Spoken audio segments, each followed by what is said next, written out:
제발. 72번 성공. 네.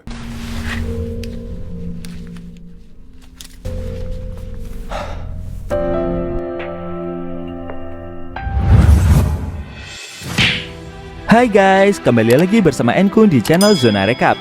Di video kali ini kita akan membahas alur cerita dari film Squid Game episode ketiga.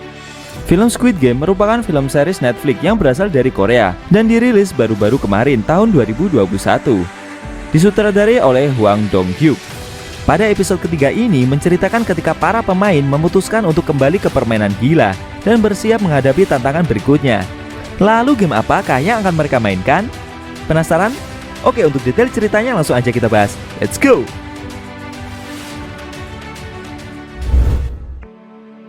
Ketika Junho terus membuntuti mobil yang membawa Gi-hun, mobil tersebut berhenti di wilayah pelabuhan Mujin. Tampak di sana ada banyak mobil pula yang mengantarkan para peserta lainnya. Junho pun turun dari mobil dan mempersiapkan peluru. Lalu dia mulai mengendap-endap masuk ke dalam parkiran mobil. Saat para staf panitia mulai mengidentifikasi para peserta, Junho dengan cepat menyamar menjadi peserta lain dan masuk ke dalam mobil yang ditumpangi oleh Gi-hun. Lalu ketika salah satu staf mengidentifikasi Junho yang berpura-pura tidur tersebut, dengan cepat dia mencekik panitia itu sampai mati.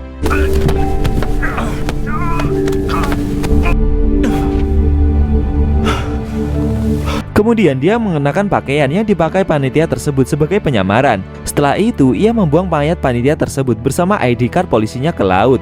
Namun tiba-tiba dua staf panitia memergokinya. Junho yang telah memakai jaket panitia itu sedikit panik.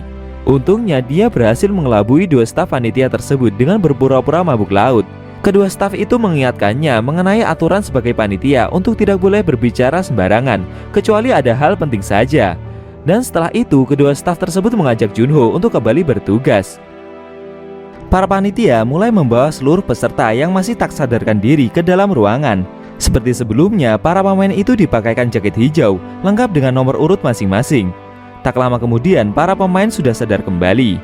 Tampak tertera dalam board komputer bahwa jumlah pemain yang mengikuti permainan ini lagi ada sekitar 187 orang. Dari 201 peserta yang ikut pada sesi pertama dengan hadiah yang terakumulasi sebesar 26,9 miliar won. Setelah itu, seorang panitia melaporkan jumlah orang yang kembali itu kepada frontman. Pemimpin tersebut memerintahkan kepada panitia itu untuk terus memantau kehidupan orang-orang yang tidak kembali dan memintanya sebisa mungkin untuk mengajak mereka kembali mengikuti permainan lagi. Setelah sadar, Gi-hun menghampiri si kakek tua nomor 1. Lalu dari arah lain, Sang-woo menghampiri Gi-hun pula, disusul oleh pria nomor 199 yang telah menyelamatkannya pada permainan pertama. Sang-woo terlihat seperti serius ingin melunasi hutangnya sampai dia rela datang ke lokasi tersebut lagi. Setelah itu, Gi-hun memiliki ide untuk membentuk tim bersama dalam menghadapi permainan gila berikutnya. Mendengar hal itu, mereka sepakat untuk bekerja sama. Bahkan si kakek tua itu juga ingin ikut bergabung. Di sisi lain, preman nomor 101 mencoba merayu gadis nomor 67 untuk bergabung ke dalam timnya dan meminta maaf atas tindakan kekerasan yang telah ia perbuat sebelumnya. Namun gadis tersebut menolaknya setelah mengetahui sifat licik pria itu. Preman nomor 101 tersebut menjadi geram. Dia berhasil memberi pelajaran kepada gadis nomor 67 itu. Namun tak lama kemudian, seorang wanita nomor 212 ikut nimbrung ke dalam tim preman tersebut dan ingin bergabung pula. Namun pria nomor 101 itu dengan pikiran kotornya bersedia menerima asalkan wanita tersebut mau menyerahkan harga dirinya. Setelah itu pria tersebut bersama komplotannya pergi begitu saja.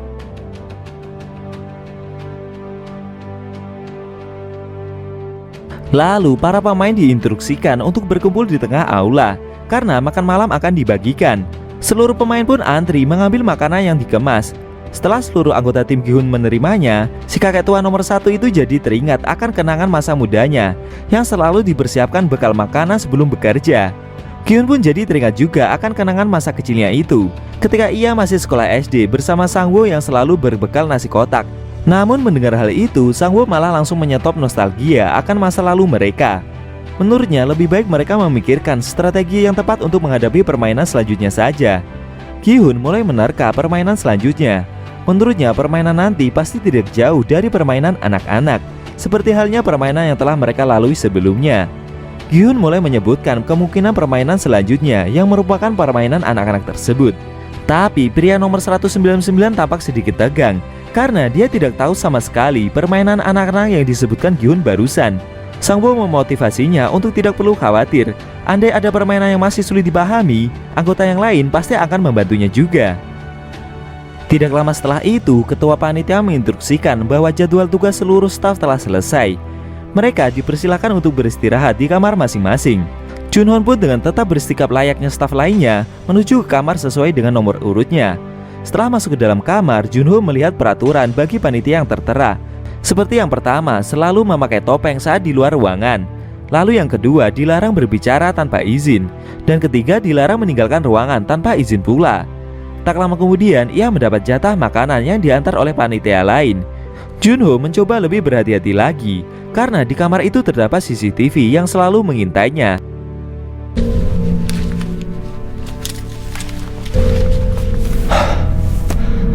Saat waktu tidur telah tiba, Junho mencatat semua kejadian yang ada di tempat itu agar dia dapat melaporkan kepada para polisi saat kembali nantinya.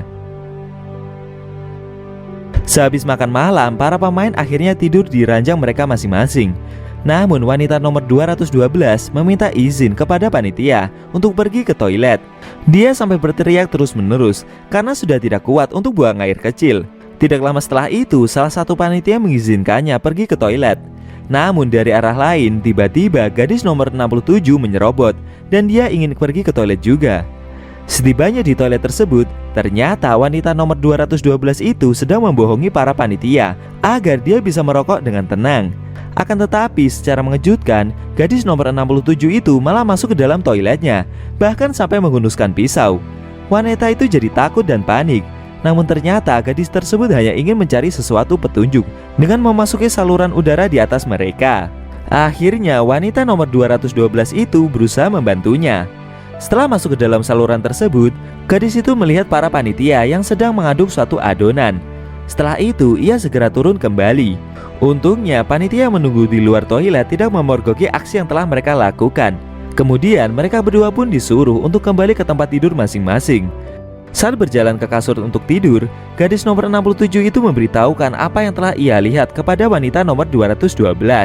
Di sisi lain, Sang-woo yang belum tidur itu sempat mendengar sedikit mengenai percakapan dari mereka berdua. Keesokan harinya, para panitia menjalani absen pagi. Junho pun segera memakai seragam pink tersebut. Saat keluar kamar, sempat pula panitia yang ada di kamar sebelahnya agak mencurigai gerak-gerik Junho. Lalu setelah absensi panitia dilakukan, seluruh panitia ditugaskan untuk kembali menyiapkan sarapan pagi bagi seluruh pemain. Sarapan di pagi itu hanya berupa satu potong roti dan segelas kecil susu putih. Seluruh pemain pun segera memakan sarapan seadanya tersebut. Tampak pemain nomor 111 mendapat kertas berisi petunjuk mengenai permainan selanjutnya di dalam roti yang ia makan. Tak lama kemudian, panitia memberikan pengumuman bahwa permainan selanjutnya akan segera dimulai. Semua pemain pun diinstruksikan untuk berjalan menuju ke arena permainan kedua. Dalam perjalanan, Sang-woo mencoba untuk bertanya kepada gadis nomor 67 itu mengenai apa yang telah ia lihat saat kemarin malam. Dan gadis tersebut akhirnya menceritakan sesuatu yang dia lihat. Semua pemain telah memasuki arena permainan kedua. Tampak di arena itu terdapat beragam permainan anak-anak TK, mulai dari perosotan, jungkat-jungkit, ayunan, dan seterusnya. Gi-hun mulai menerkam permainan apa yang akan dihadapi. Kemudian para panitia mulai memberikan aturan permainan. Semua pemain disuruh untuk memilih salah satu di antara 4 simbol yang ada di tembok arena itu, antara lain lingkaran, segitiga, bintang, dan payung. Kemudian mereka diminta antri di depan simbol yang telah mereka pilih. Karena Sang-woo merupakan mahasiswa jenius, ia langsung mengetahui permainan apa berikutnya.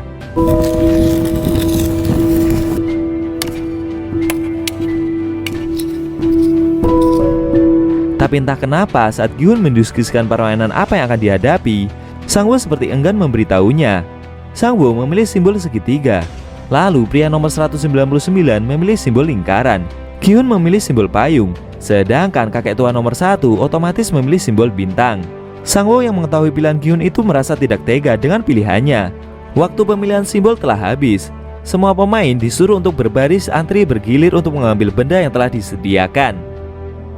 Ketika semuanya telah menerima benda seperti wadah dari para panitia, semua pemain dipersilahkan untuk membuka wadah lingkaran tersebut. Terlihat di dalam benda itu terdapat cetakan simbol yang mereka pilih masing-masing, yang terukir dalam gulali dan diberikan jarum kecil di sampingnya. Ternyata permainan selanjutnya adalah mengukir bentuk simbol pada gulali dan melepaskannya, tanpa ada yang boleh terpotong sedikit pun. Gi-hun yang mengetahui bentuk simbol yang telah ia pilih merasa jika riwayatnya sekarang ini telah tamat. Permainan kedua pun dimulai. Aturan permainan ini masih sama seperti sebelumnya, yakni semua pemain harus bisa menyelesaikan permainan, dan apabila ada pemain yang tidak bisa menyelesaikan permainan itu dalam kurun waktu tersebut, mereka akan tereliminasi. Begitu juga bagi pemain yang membuat rusak simbol gulali selama dalam permainan, seperti cuil, berlubang, atau bahkan patah. Akhirnya semua pemain langsung fokus mengerjakan permainan tersebut. Sang-woo tampak mulai mengerjakannya dengan cukup berhati-hati dan tenang. Kebalikannya dengan Gi-hun, ia tidak menyangka pilihannya merupakan pilihan yang paling sulit. Namun ia terus berusaha sekuat tenaga. Akan tetapi baru saja permainan dimulai, ada seorang pemain yang telah membuat cuil simbol yang ia ukir. Otomatis panitia yang mengawasi langsung menembaknya tanpa ampun. 제발 한 번만 더. Seiring waktu berjalan, satu persatu pemain yang tereliminasi semakin banyak.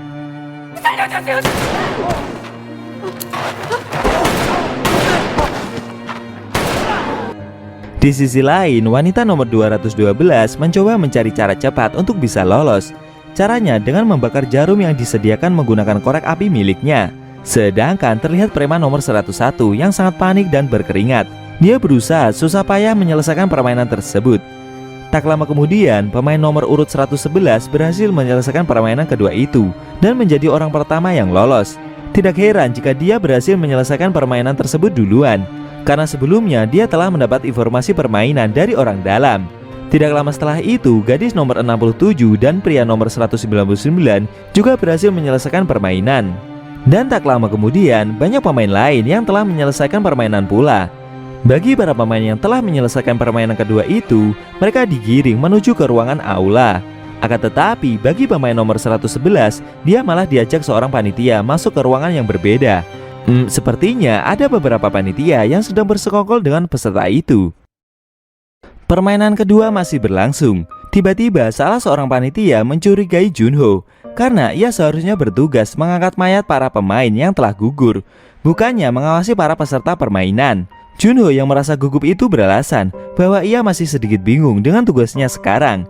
Di sisi lain, waktu sudah hampir habis. Terlihat Sang-woo telah berhasil menyelesaikan permainan, lalu disusul oleh wanita nomor 212. Triknya mengukir dengan menggunakan jarum panas membuahkan hasil. Setelah itu, ia mencoba membantu preman nomor 101 dengan memberikannya korek api. Preman tersebut langsung mencoba mengikuti cara wanita itu, dan tak lama kemudian ia berhasil menyelesaikan permainan tersebut. Sedangkan Gi-hun tampak semakin panik. Bahkan keringat yang ada di mukanya sampai berjatuhan mengenai gulali yang ia pegang. Terlihat sisi gulali yang terkena keringatnya itu sedikit mencair. Melihat hal itu, Gi-hun langsung memiliki ide untuk mencairkan gulali tersebut dari sisi belakang dengan cara menjilatnya, karena sisi belakang gulali itu lebih tipis dibandingkan dengan sisi depan. Beberapa pemain lainnya pun jadi mulai mengikuti cara yang Gi-hun lakukan, termasuk si kakek tua nomor 1. Panitia yang melihat dari CCTV di belakang layar dibuat melongo dengan kejadian itu. Tak lama kemudian, kakek tua nomor 1 itu telah berhasil menyelesaikan permainan. Dan ketika waktu menunjukkan kurang dari 1 detik, Gi-hun juga berhasil menyelesaikan permainan pula.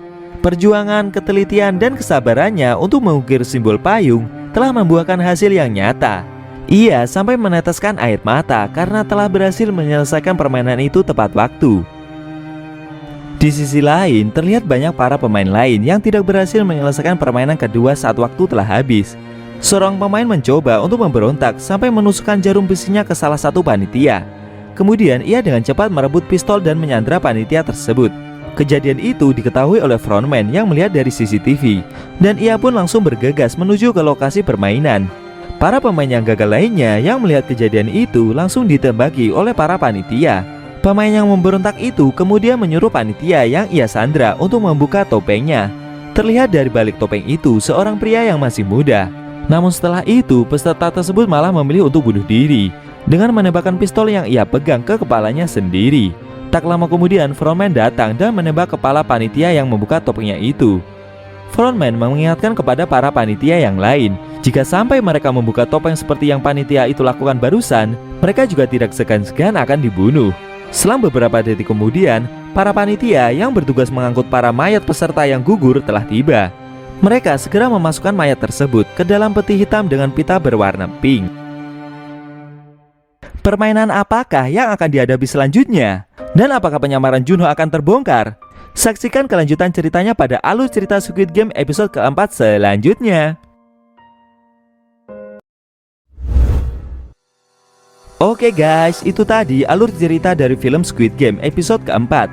Bagaimana menurut kamu? Jangan lupa tinggalkan komentar kalian ya. Jangan lupa juga kasih like dan klik subscribe serta aktifkan loncengnya ya guys, biar kalian selalu dapat notifikasi jika kita upload video terbaru. Oh ya, kalau kamu mau request film apa yang pengen dibahas selanjutnya, cukup tuliskan di kolom komentar. Ntar bakal Enkun pilihin mana yang bisa dibahas duluan. Jika ada kata-kata dari Enkun yang kurang pas, Enkun mohon maaf dan sampai bertemu di video review film Zona Recap selanjutnya.